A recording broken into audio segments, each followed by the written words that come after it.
ہندوستان نے اور بہت سے ملکوں کی یہ ویو ہے کہ یہ جو ٹیررزم ہے اس کے ہم وکٹمز بنے ہیں، مگر یہ سیلف کریٹڈ پرابلم ہے. اس میں ہماری حکومت اور ہماری آرگنائزیشنز اور ایجنسیز انوالو رہی ہیں. کچھ حد تک اس میں ایویڈنس بھی انہیں ملا ہے اور کچھ حد تک ان میں اس میں صداقت بھی ہے کہ شاید کچھ ایجنسیز نے انہیں پروموٹ کیا ہوگا. But all that is in the past. Bombay کے بعد حکومت نے بہت صحیح یہ انیشیٹو لیا کہ بھائی ٹھیک ہے آپ کے ہاں ہو گئے، بہت ہی ٹریجک ہے، مگر اس کا طریقہ کار یہ نہیں ہونا چاہیے کہ ہم بات چیت بند کر لیں. اس میں تو اور ضروری ہے کہ زیادہ بات چیت کریں اور جو اویلیبل انسٹیٹیوشنز ہے یعنی اینٹی ٹیرر میکنزم جو ہے اس کو ایکٹیویٹ کیا جائے، اس میں انفارمیشن شیئرنگ کیا جائے. لاجیکلی ہم کو لگتا ہے کہ ہماری جو اسٹینڈ پوائنٹ ہے ہماری حکومت جو لے رہی ہے وہ صحیح ہے. دے وانٹ ٹو انگیج، وہ یہ چاہتے ہیں کہ وہ جو ہے پیس پروسیس کو واپس ریسٹور کریں. لیکن کس حد تک آپ دیکھ رہے ہیں کہ ہماری اس اپروچ میں، اس پالیسی میں کمزوریاں ہیں جو اگر نہ ہوں تو شاید ہم اپنی بات کو زیادہ افیکٹولی وہاں تک پہنچا سکیں اور انٹرنیشنلی بھی ایک سمپتھی گین کر سکیں that we are the victims. Hindustan کے جو مائنڈ سیٹ ہے نا جی، اس کو آپ نے اسٹڈی کرنا پڑے گا. جو نیگوشیٹر ہے اس کو ہمیشہ دیکھنا چاہیے کہ میرا سامنے بیٹھا ہوا ہے یہ کیا سوچ رہا ہے، بول نہیں رہا ہے لیکن کیا سوچ رہا ہے. ان ڈیپتھ آپ کو اس کو جاننا چاہیے. ہندوستان کو اگر دیکھیں تو کشمیر آپریشن جب ہوئے 47-49 تک سیز فائر ہوا، اس کے بعد ٹاکس ہوتی رہی. لیکن جب ہم نے پیکس میں چلے گئے تو انہوں نے کہا جی پاکستان پیکس میں چلا گئے تو وہ نیگوسیشن تقریباً فریز ہو گئی. اس کے بعد 62 میں ہندوستان نے جنگ کی چائنا کے ساتھ، اور اس کے بعد کیا ہوا کہ منموہن سنگھ اور بھٹو صاحب جو فارن منسٹر ان کی تقریباً 6 میٹنگ ہوئی، کافی پروڈکٹیو تھی. سورن سنگھ سوری، ان کی 6 میٹنگز ہوئی اور اچھی ہوئی. لیکن اس کے بعد 65 کی جنگ آ گئی، وہ ختم ہو گئی. پھر کیا ہوا کہ یہ کمپوزٹ ڈائلاگ آ گیا. کمپوزٹ ڈائلاگ کو بھی انہوں نے ملٹری گورنمنٹ آئی تو سکٹر کیا، پھر شروع کیا. اس سے اب آپ دیکھتے ہیں کہ وہ انسیڈنٹ ٹو انسیڈنٹ جاتے ہیں. ابھی ممبئی کا انہوں نے لے لیا اور وہ یہ کہتے ہیں کہ اگر ایک اور ممبئی کا ہوا. جی میں یہ چاہتا ہوں آپ سے پوچھوں کہ اسی ایشو پر کہ کبھی کبھی یہ بھی فیلنگ ہوتی ہے کہ کوئی تھرڈ پاور ہے یا ان دونوں کے درمیان جو کہ پیس پروسیس کو آگے بڑھنے نہیں دی جاتی. ہسٹوریکل اکاؤنٹ دیا انہوں نے فرمایا نواز شریف صاحب جب تھے اس سے پہلے کا واقعہ انہوں نے بتایا کہ وی ور آن دا وے ٹوورڈز ڈسکسنگ. کہا جاتا ہے کہ نواز شریف صاحب جو ہیں ان کے زمانے میں پولیٹیکل ول تھی. ابھی کچھ دن پہلے خورشید قصوری صاحب سے میری بات ہو رہی تھی، انہوں نے کہا کہ ہمارے زمانے میں بیک چینل پہ اتنی پروگرس ہو چکی تھی کہ کشمیر ایشو بالکل ریزالو ہو چکا تھا، just we had to announce it. تو ہم اتنا قریب آتے ہیں پھر لگتا ہے اس طرح ہے کہ کچھ ایسا واقعات ہوتے ہیں جو کہ کسی تھرڈ پاور ایسی ہے جو ہم دونوں ممالک کو قریب آنے نہیں دیتی. کیا آپ کو لگتا ہے ایسا کچھ ہے؟ میں اس کانسپریسی تھیوری کو نہیں بلیو کرتا ہوں.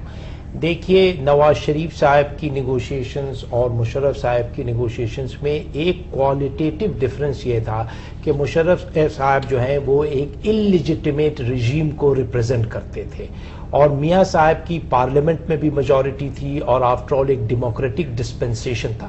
انسیڈنٹلی میں آپ کو بتاؤں کہ محترمہ کی بھی خواہش تھی کہ ہندوستان کے ساتھ تعلقات اچھے ہوں. میاں صاحب کی بھی بڑی سٹرونگ خواہش تھی اور میاں صاحب نے پھر گوہر ایوب صاحب اور جو ان کی ٹیم تھی اس کو ایکٹیویٹ کیا اور انہوں نے ایک پرسو کیا سسٹمیٹک طریقے سے.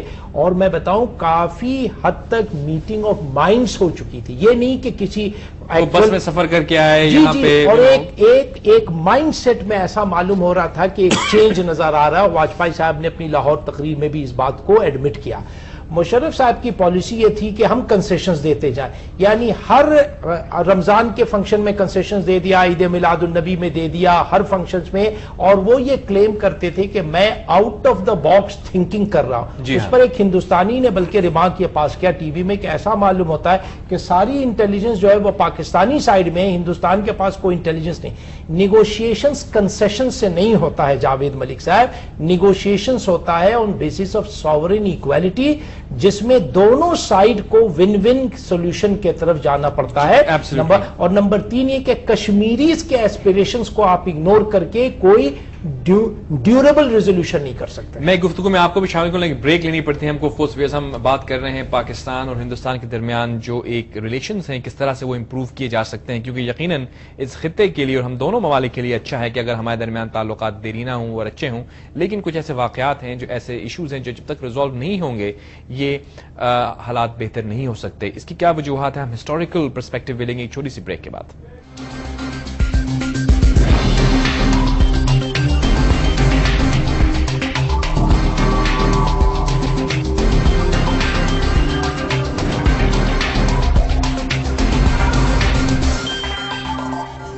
جی ویلکم بیک ویورز انسائٹ میں جاوید ملک اسلام آباد سے ایک دفعہ پھر خوش آمدید کہتے ہیں ہم آپ کو، اور ہم بات کر رہے ہیں آج پاکستان کے خارجہ امور کے حوالے سے، ہندوستان اور پاکستان کے درمیان تعلقات کے حوالے سے، کیونکہ ہم جانتے ہیں کہ ابھی کچھ دن پہلے جو ان کی ملاقات ہوئی سیکرٹری خارجہ ہمارے اور ہندوستان کی، اس کے بعد کس طرح سے یہ ریلیشن شپ آگے بڑھ سکتی ہے۔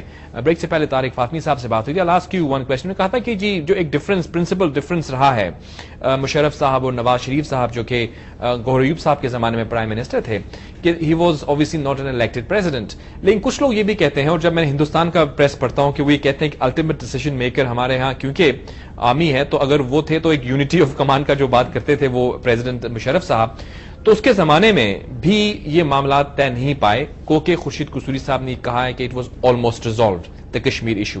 تو کیا آپ یہ سمجھتے ہیں یہ جو فورن پالیسی ہماری رن کون کر رہا ہے، فورن آفس یا ہماری کچھ ہڈن فورسز؟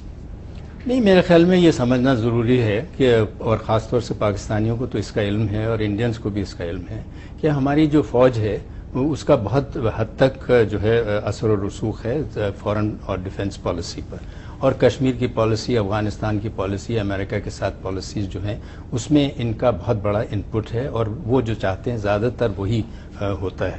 خیر وہ ایک اپنی جگہ پر ہے، اور یہ بڑا ضروری ہے کہ سول اور جو فوج ہے اس کے پرسیپشنز میں اختلاف نہیں ہونا چاہیے۔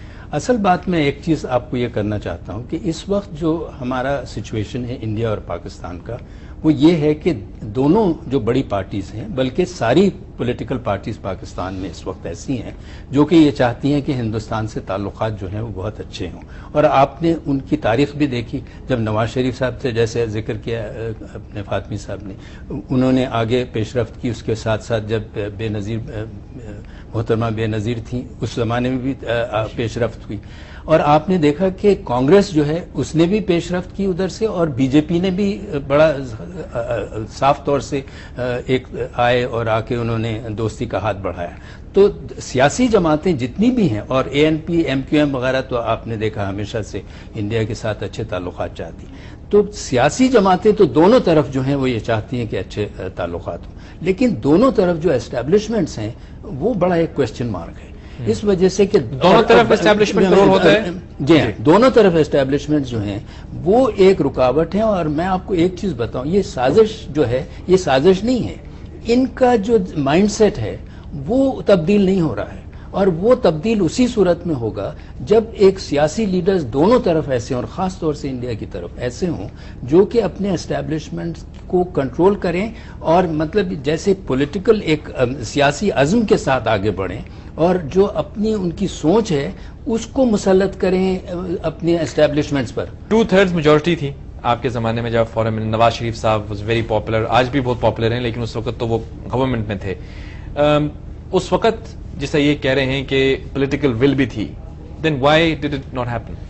پولیٹیکل ول جس طرح میں پہلے کہہ رہا تھا کہ ایک ہمارے وزیر گئے جی، کوئی انسیڈنٹ ہوا ہندوستان میں، اس کے لیے بھیجے گئے تھے، گجرال صاحب پرائم منسٹر تھے، ان سے بات کی اور کمپوزٹ ڈائلاگ کو تقریباً ڈی ریل کر کے رکھ دیا، ایسی اس سے گفتگو کی۔ مجھے جب اطلاع ملی تو میں نے پرائم منسٹر نواز شریف کو کہا، میں نے کہا جی یہ آپ کے وزیر نے تو جا کے تقریباً اس کو ڈی ریل کر لیا۔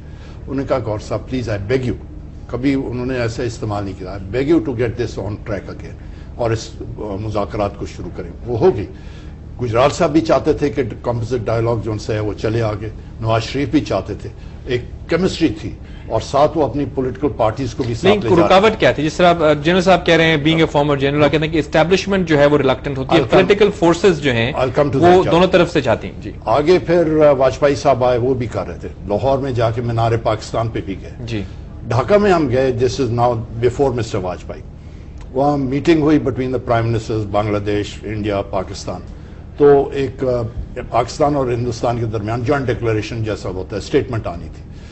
میرے پاس فارن سیکرٹری آئے شمشاد احمد، انہوں نے کہا جی 3 گھنٹے ہو گئے ہیں، ہم 2 ایشوز پہ بات کر رہے ہیں، ایک لکھنا چاہتے ہیں کہ there should be peace and security in the region, اور انڈین 3 گھنٹے لگا دیا، ہمیں مان بھی نہیں رہے ہونا چاہیے۔ تو میں بنگلہ دیشی پرائم منسٹر کے پاس گیا جو